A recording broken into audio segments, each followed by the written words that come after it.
मैं दिन रात हारा था लेकिन हिम्मत नहीं आ रहा था, मैं वहाँ लगा रहा दिन रात। तो लोगों ने इंसानियत को जिताया है, लोगों ने सकारात्मक राजनीति को जिताया। भारतीय जनता पार्टी की मिली भगत करके INLD ने और अभय चौटाला जी ने जो कुरुक्षेत्र जाके चुनाव लड़ने का काम किया, वो पूरे देश ने देखा कि उससे भाजपा को एक सीट का फायदा पहुंचाने। तो झज्जर जिले के भाजपा नेता का नाम आ रहा है इस पेपर लीक मामले में। कोसली की जीत को 2 वोटों की जीत बताया जाता है, लेकिन क्या नहीं मानते कि 76,000 की जो लीड पार की वो वोट थी, वो जीत 76,000 की थी? वो कोसली की जो जीत है भाई, वो मेरे लिए अनमोल है। और केवल जो है, मैं समझता हूँ कि अगर जो पोस्टल बैलेट है उनको आप गिनेंगे तो ये लगभग 1000 तक की जीत है। तो ये बहुत बड़ी जीत है।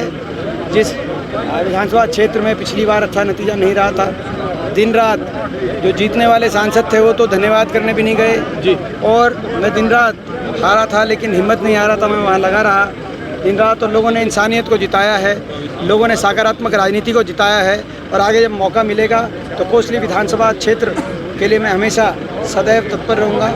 और जो वहाँ के जो विकास के हमने संकल्प लिए हैं, उस रूप से कोसली विधानसभा क्षेत्र और पूरे रोहतक लोकसभा क्षेत्र को आगे लेके जाने का काम करेंगे। संगठन अब बनेगा, मिलेगा हरियाणा को संगठन? मैं समझता हूँ कि क्या इस बारे में पहले मैं कह चुका हूँ, आपसे परसों भी बताई हमने कि जैसा जो उपयुक्त हमें लगेगा फैसला वो लेंगे।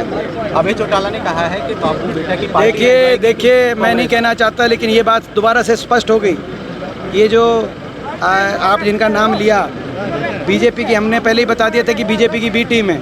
उन्होंने कुरुक्षेत्र जाकर भारतीय जनता पार्टी को चुनाव जिताने के लिए भारतीय जनता पार्टी की मिली भगत करके INLD ने और अभय चौटाला जी ने जो कुरुक्षेत्र जाके चुनाव लड़ने का काम किया, वो पूरे देश ने देखा कि उससे भाजपा को एक सीट का फ़ायदा पहुंचाने का उन्होंने काम किया। ये तो वो जानते हैं कि भाई वो भाजपा से मिली भगत करके क्यों चल रहे हैं लोगों ने, मगर इनकी राजनीति को नकारने का काम कर चुके हैं। पहले UGC 2 लाख बच्चों ने नेट का पहले लगातार दो जो पेपर जिस तरीके से NTA द्वारा करवाने में पूर्णतः विफल NTA साबित हुआ है, भारत सरकार साबित हुई है। बच्चों के भविष्य के साथ ये खिलवाड़ से कम नहीं। अगर NEET का पहले कैंसिल करके और पूरी ठोस कार्रवाई करके दोषियों के खिलाफ दंडित किया जाता तो ये शायद ये पेपर दोबारा लीक होने की, NEET के पेपर की लीक होने की परिस्थिति ना पैदा होती। इसके लिए दोनों के लिए सरकार जिम्मेदार है। हमारी मांग है जैसे कल जो कैंसिलेशन हुआ है उसी तरीके से NEET में भी न्याय मिले। तो झज्जर जिले के भाजपा नेता का नाम आ रहा है इस पेपर लीक मामले में, नीट वाले मामले में।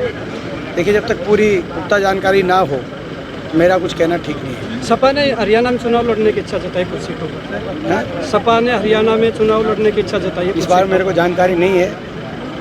उनका हरियाणा में कोई जनाधार नहीं है ज़्यादा, लेकिन देखते हैं क्या परिस्थिति।